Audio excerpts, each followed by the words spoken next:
Please subscribe and share my channel SSV Entertainment with your friends।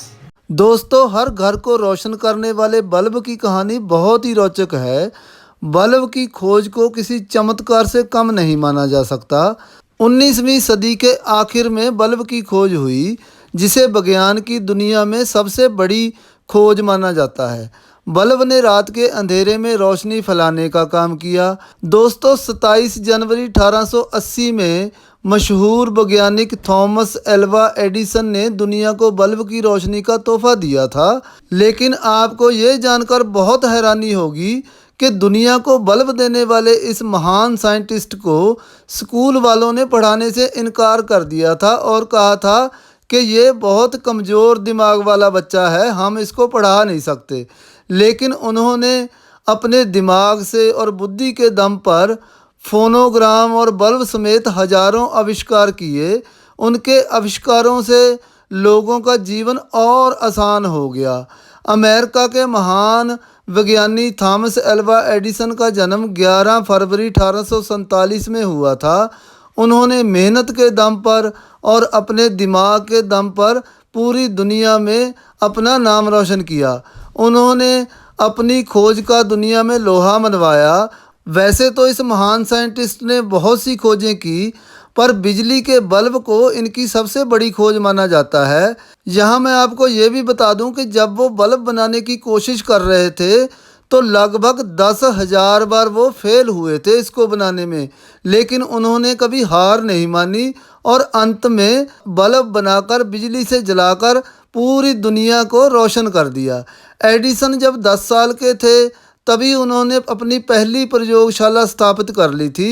Edison जब छोटे थे तो उनकी मां ने एक बार उनको रासायनिक प्रयोग करने वाली एक पुस्तक दी थी, जो एडिसन को बहुत पसंद आई।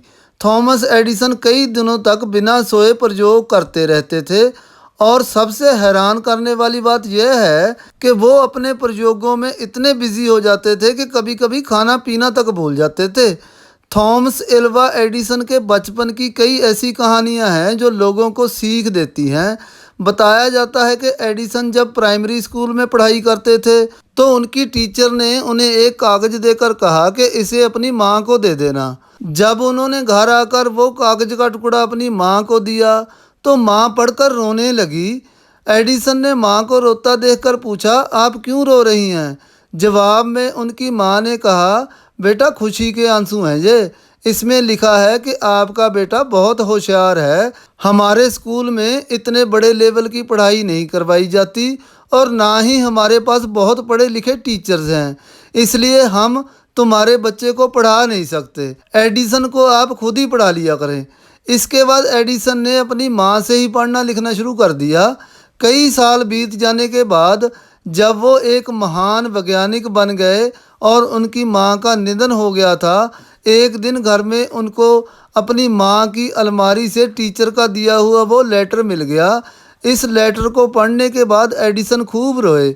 उस लेटर में लिखा था कि आपके बेटे का दिमाग बहुत कमज़ोर है, इसलिए हम इसको पढ़ा नहीं सकते, तो प्लीज़ आप अपने बच्चे को घर में ही पढ़ा लीजिए। एडिसन ने अपनी डायरी में लिखा कि एक माँ ने कमज़ोर दिमाग वाले बच्चे को महान वैज्ञानिक कैसे बनाया। तो दोस्तों, इसमें बहुत बड़ी सीख है कि माँ को पता था कि लेटर में क्या लिखा है, पर उसने अपने बेटे को पॉजिटिव चीज़ ही बताई कि तुम तो बहुत अच्छे हो, तुम्हें तो बहुत पढ़ाई आती है, टीचर ही तुम्हारे मुताबिक नहीं है।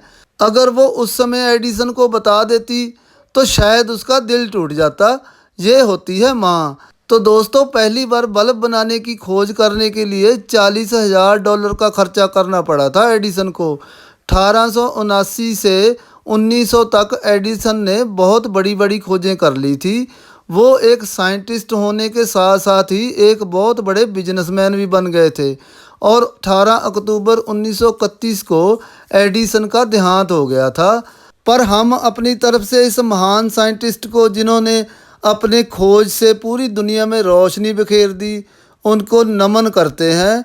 मेरी आप सभी लोगों से हाथ जोड़कर बेनती है कि इस प्रोग्राम को अपने बच्चों को ज़रूर दिखाना, ताकि उनको इन महान साइंसदानों से कुछ सीख मिल सके।